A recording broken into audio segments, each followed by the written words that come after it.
Le damos las gracias al suscriptor Luis Gómez por sugerirnos el tema.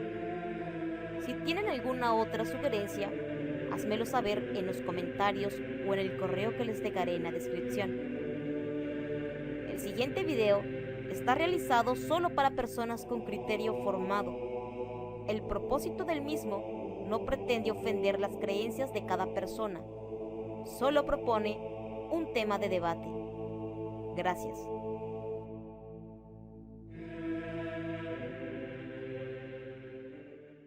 ¿Sabes a quién adora el cristiano? Te invito a poner a prueba tu creencia en el Dios de la Biblia. Para ello, debes responder una pregunta sencilla. El Dios, Padre de Jesús, ¿dónde habita? ¿En la luz o en la oscuridad? Bueno, estoy segura que responderás por lógica o por discernimiento que obviamente Dios es luz, pues es el mensaje que hemos oído de Él, y os anunciamos que Dios es luz y no hay ninguna tinieblas en Él. Primera de Juan 1:5. Entonces, has escogido bien y sin rodeo alguno, has encontrado fácilmente la respuesta a esta sencilla pregunta. Pero, por favor, recuerda tu respuesta. Recuérdala. Dios es luz. Si bien puede decirse sin temor a equivocarnos que durante el transcurso de nuestra vida, en algún instante de esta, hemos tenido alguna inquietud de tipo espiritual y muchas veces hemos mencionado la palabra Dios, creamos o no en Él.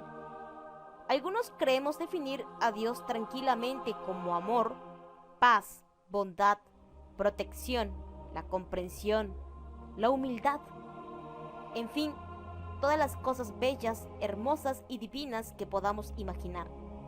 Y a pesar de toda esta belleza y bajo las enseñanzas de la Biblia y las doctrinas de las religiones cristianas, nos detenemos a leerla utilizando nuestra fe, inteligencia, usando también la lógica para darnos cuenta de que esta hermosa definición de Dios que acabamos de dar no concuerda en nada con el Dios del Antiguo Testamento, el que se hace llamar Yo soy el que soy, Jehová o también Yahvé, el cual es totalmente opuesto al Dios del Nuevo Testamento del que habla Jesús el Cristo. Veamos algunas pruebas bíblicas. Como sabemos, en caso del cristianismo, el texto bíblico se divide en dos partes, recogiendo en la primera básicamente lo que para los judíos sería toda la Biblia, que se completa con una segunda parte, es decir, el Nuevo Testamento, donde se plasma la vida y enseñanza de Jesús de Nazaret. Pues bien, lo cierto es que el Antiguo Testamento no es sino un conjunto de libros presuntamente históricos, mayoritariamente escritos en hebreo, que se fueron recopilando a lo largo de 8 siglos hasta constituir el bloque actual. Libros a los que se le atribuyó de revelados y cuyo contenido fue tenido consecuentemente como palabra de Dios. Y ello, a pesar de que el discurso de Cristo fue demoledor para tales creencias, porque el Yahvé del que nos habla el Antiguo Testamento no era en modo alguno ese Dios justo y misericordioso del que nos hablan los sacerdotes cristianos.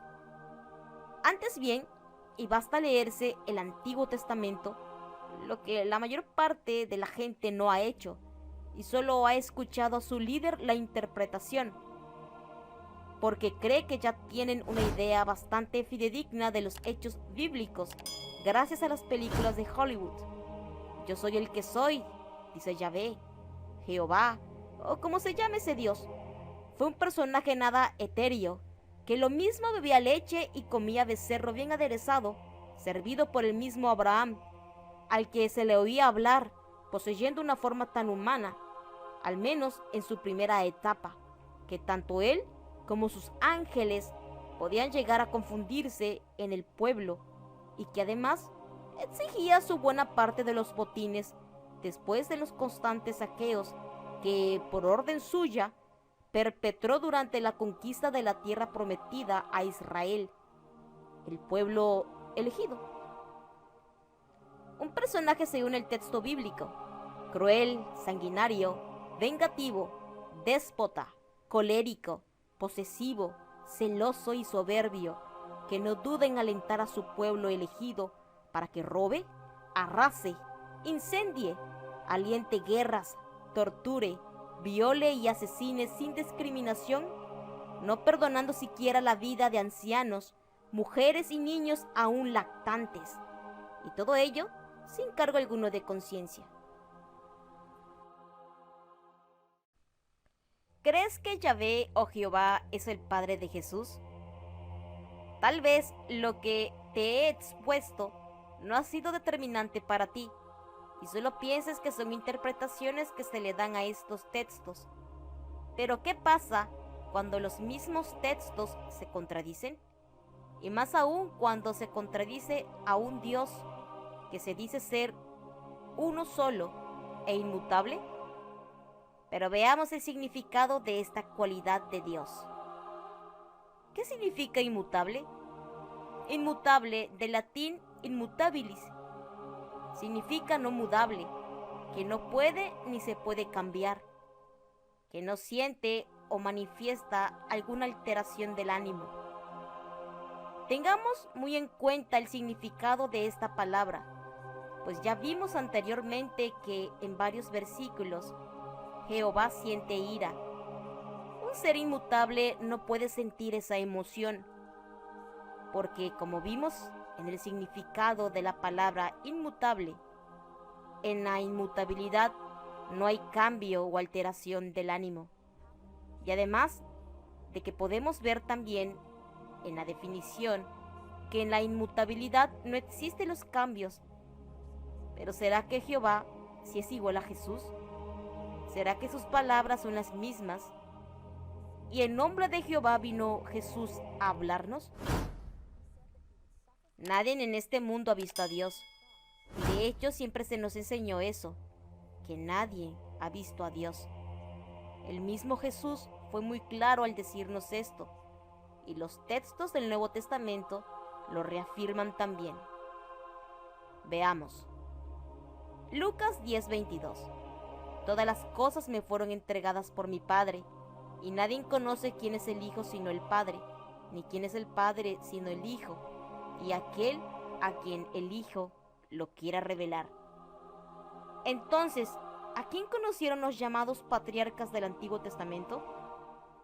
En Juan 1:18, a Dios nadie le vio jamás, el unigénito Hijo que está en el seno del Padre, Él le ha dado a conocer.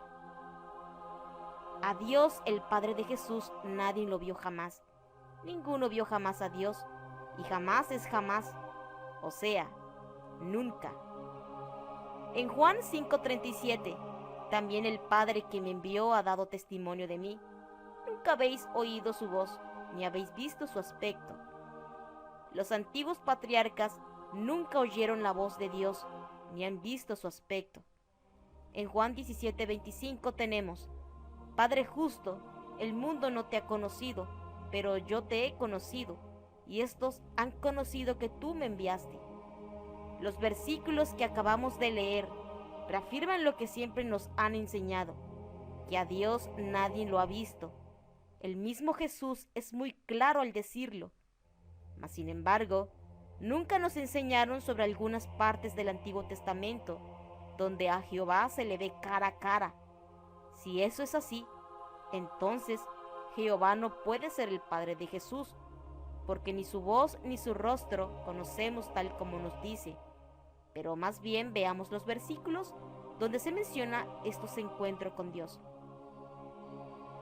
En Éxodo 24:9-10 nos dice: Y subieron Moisés y Aarón, Nadab y Abiú, y 70 de los ancianos de Israel, y vieron al Dios de Israel, y había debajo de sus pies como un embaldosado de zafiro, semejante al cielo cuando está sereno. En Éxodo 33:11 tenemos: Y hablaba Jehová a Moisés cara a cara, como habla a cualquier compañero. Y él volvía al campamento, pero el joven Josué, hijo de Nun, su servidor, nunca se apartaba de en medio del tabernáculo. En Número 12:8 nos dice: Cara a cara hablaré con él, y claramente, y no por figuras, y verá la apariencia de Jehová. ¿Por qué, pues, no tuvisteis temor de hablar contra mi siervo Moisés? Números 14:14. Y lo dirán a los habitantes de esta tierra, los cuales han oído que tú, oh Jehová, estabas en medio de este pueblo, que cara a cara aparecías tú, oh Jehová, y que tu nube estaba sobre ellos, y que de día ibas delante de ellos en columna de nube, y de noche en columna de fuego. A Jehová sí se le vio cara a cara, también se le escuchó su voz. Entonces, si es así, ¿cómo podría ser este el Padre de Jesús, cuando Él mismo nos dice que nadie le conoce ni ha escuchado su voz? ¿Será que hemos estado adorando a un Dios que no es nuestro verdadero Padre eterno? Pero, ¿qué pensarías si además de verle cara a cara, también pudieras comer con Jehová? En Génesis 18 tenemos: después le apareció Jehová en el encinar de Mamre, estando él sentado a la puerta de su tienda en el calor del día. Y alzó sus ojos y miró, y he aquí 3 varones que estaban junto a él. Lo que primero notamos en este texto es que Jehová se deja ver con Abraham. Lo segundo resaltado son los 3 varones que llegan, entre ellos Jehová, por supuesto. Lo tercero nos muestra la cantidad de harina que se utiliza para que coman 3 personas, más Abraham son 4. Ahora si averiguamos qué son 3 medidas de flor de harina, se trata nada más y nada menos que de 20 kilos de harina. ¿No es esto mucha harina para tan solo 4 personas? Además, lo que vemos seguidamente es que además de los 20 kilos de harina, Abraham busca un becerro. También busca mantequilla, seguramente para el pan y leche. Partamos primero de un hecho, y es que toda esa cantidad de comida es demasiada para 4 personas, y otra irregularidad es: si Dios es un ser espiritual, ¿por qué necesita comer y en tales cantidades? Por último, vemos que en realidad era Jehová quien estaba comiendo con Abraham. Entonces no solo lo han escuchado y visto, sino que también han compartido alimentos con él. Indudablemente, y por las palabras de Jesús, este no puede ser su padre.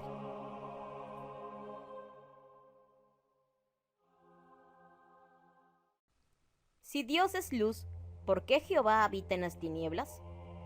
Un Dios que habita en la oscuridad. Entonces dijo Salomón: Jehová ha dicho que él habitaría en la oscuridad. Primera de Reyes 8:12. Un Dios que estaba en la oscuridad. Entonces el pueblo estuvo a lo lejos, y Moisés se acercó a la oscuridad en la cual estaba Jehová. Éxodos 20:21. Un Dios que habita en nubes y tinieblas.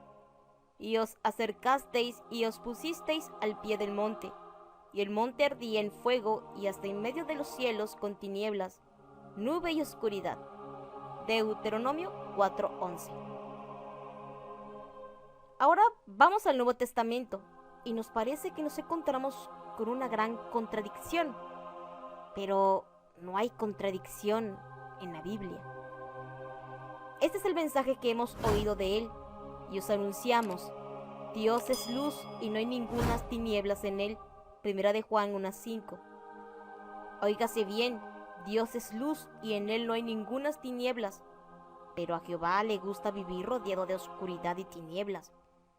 Si pensamos en lo grande y maravilloso que es Dios, entonces es algo ilógico pensar que en Dios haya la más mínima pequeñez de oscuridad, o que tenga que esconderse o vivir en tinieblas. Esto es una ofensa para la gran majestuosidad de Dios. Porque todos vosotros sois hijos de luz e hijos de día. No somos de la noche ni las tinieblas. Primera de Tesalonicenses 5:5. Ahora veamos algo interesante de Jesús en el Nuevo Testamento, y verá que el Dios verdadero es luz y no tinieblas. Y se transfiguró delante de ellos, y resplandeció su rostro como el sol, y sus vestidos se hicieron blancos como la luz, mientras él aún hablaba. Una nube de luz los cubrió, y aquí una voz desde la nube que decía: Este, mi Hijo amado, en quien tengo complacencia, a él oíd. y alzando ellos los ojos, a nadie vieron sino a Jesús solo. Mateo 17, 2, 5 al 8. Como acabamos de ver, la transfiguración de Jesús, el Cristo, solo estuvo lleno de blancura y luz que resplandecía como el sol. En ningún momento se habla de oscuridad, tinieblas o aguas negras y espesas nubes, que eran las condiciones que acompañaban a Jehová en el Antiguo Testamento, cuando éste hacía sus apariciones. ¿Por qué las apariciones de Jehová eran sinónimos de oscuridad? Nos recuerda de cómo Dios es luz y no tinieblas, pero Jehová solo hace su aparición en oscuridad, como lo hizo ante Jacob. Y se levantó aquella noche y tomó sus 2 mujeres y sus 2 siervas, y sus 11 hijos, y pasó vado de Jacob. Así se quedó Jacob solo, y luchó con él un varón hasta que rayaba el alba. Y dijo: déjame, porque raya el alba. Y Jacob le respondió: no te dejaré si no me bendices. Génesis 32, 22. ¿Por qué los judíos nunca aceptaron a Jesús el Cristo? Los judíos nunca tuvieron contacto con el verdadero Dios, Padre de Jesucristo, el Dios que habita en luz inaccesible, el único que tiene inmortalidad, que habita en luz inaccesible, a quien ninguno de los hombres ha visto ni puede ver, al cual sea la honra y el imperio sempiterno. Primera de Timoteo 6:16. Porque los judíos siempre tuvieron una estrecha relación, una comunión, un contacto con Jehová, ese Dios que habita en la oscuridad. Jesús fue muy claro en afirmar que los judíos eran hijos del diablo, Jehová, diciéndoles: vuestro padre es el diablo, Juan 8:44. Vosotros sois de vuestro padre el diablo, y los deseos de vuestro padre queréis hacer. Él ha sido homicida desde el principio, y no ha permanecido en la verdad, porque no hay verdad en él. Cuando habla mentira, de suyo habla, porque es mentiroso y padre de mentira. Pero, ¿cuál es el verdadero nombre de este impostor? ¿Es Dios o es diablo? ¿Sabes que la misma Biblia lo descubre? Sí, al impostor Jehová. Pon mucha atención a estos 2 textos bíblicos que te presentaré, y descubrirás el verdadero nombre de Jehová. Volvió a encenderse la ira de Jehová contra Israel, e incitó a David contra ellos, a que dijese: ve, haz un censo de Israel y de Judá. Segunda de Samuel 24:1. Ahora veamos el mismo suceso, pero en diferente texto bíblico. Pero Satanás se levantó contra Israel, e incitó a David a que hiciese censo de Israel y de Judá. Primera de Crónicas 21:1. En estas 2 citas bíblicas se nos muestra de que hay un mismo mandato: hacer un censo de Israel y de Judá. Un mismo personaje, David, quien manda la responsabilidad a Joab. Analizando los lugares también son iguales, porque Berseba hasta Dan es la misma región que indica Samuel, y el propósito también es el mismo. Otro suceso es cuando muere Moisés. El cuerpo de Moisés se encuentra en poder de Jehová, según relata Deuteronomio 34, 5 al 6. Pero en Judas 1:9, y hablo de la Reina Valera del 60, demuestra que el cuerpo de Moisés estaba en poder del diablo, y Miguel contendía contra él, es decir, Jehová es el mismo diablo. De esta manera vemos claramente que Jehová es el mismo Satanás, y vemos que este personaje impostor, que venía borrando todos los nombres y cambiando todo, se le olvidó en Primera de Crónicas 21:1 borrar su verdadero nombre, porque ya vamos entendiendo que el verdadero impostor es Satanás. Si te quedaste con las ganas de saber más, déjamelo en los comentarios y tal vez sacaré una segunda parte. Gracias. Si el material expuesto te gusta, suscríbete, dale like, comparte y comenta. Recuerda, tú eres lo principal en este canal. Gracias.